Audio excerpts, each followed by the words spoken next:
Para la mayoría, la Navidad es un tiempo de reencuentro y celebración. Pero en 2025, para miles de personas en la región del Catatumbo, en Colombia, las luces de las fiestas fueron opacadas por el fuego cruzado. Esta es la historia de cómo una temporada que debía ser de paz se transformó de la noche a la mañana en una guerra brutal. Estas palabras, más que una simple declaración, son el pulso de toda una región paralizada.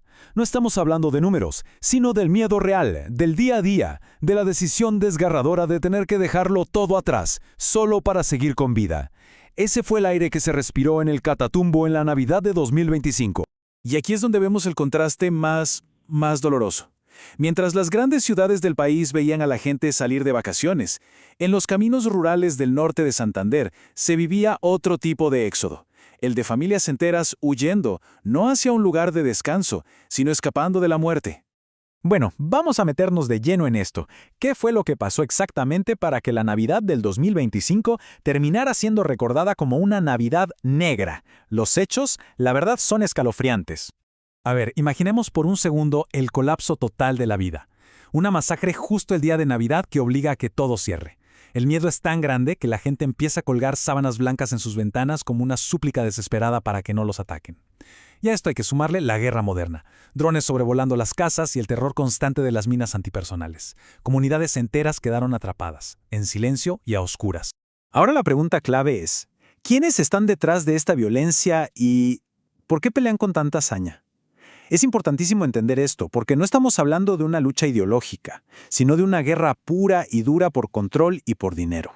En esta guerra hay dos actores principales enfrentados a muerte.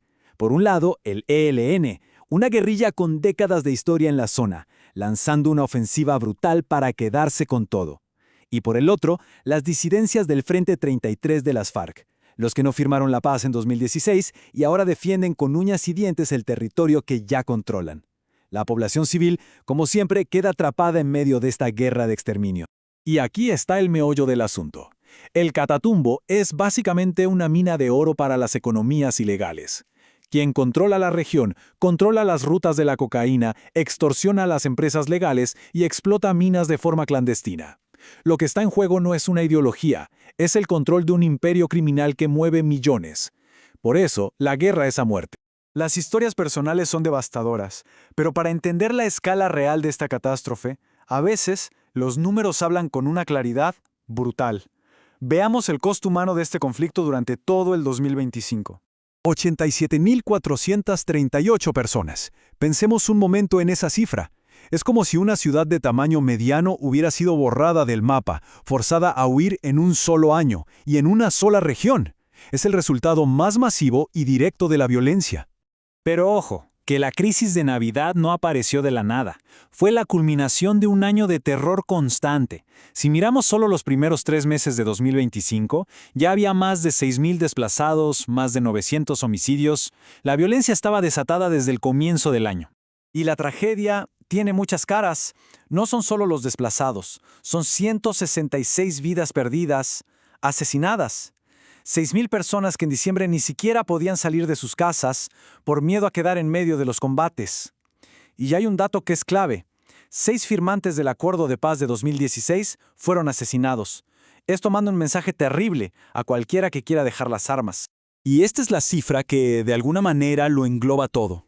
Más allá de las víctimas directas, se calcula que 92.000 personas se vieron afectadas. La vida de casi todos en la región, de una u otra forma, fue trastocada por esta guerra. Lo más paradójico es que todo esto ocurre bajo una política de gobierno llamada paz total.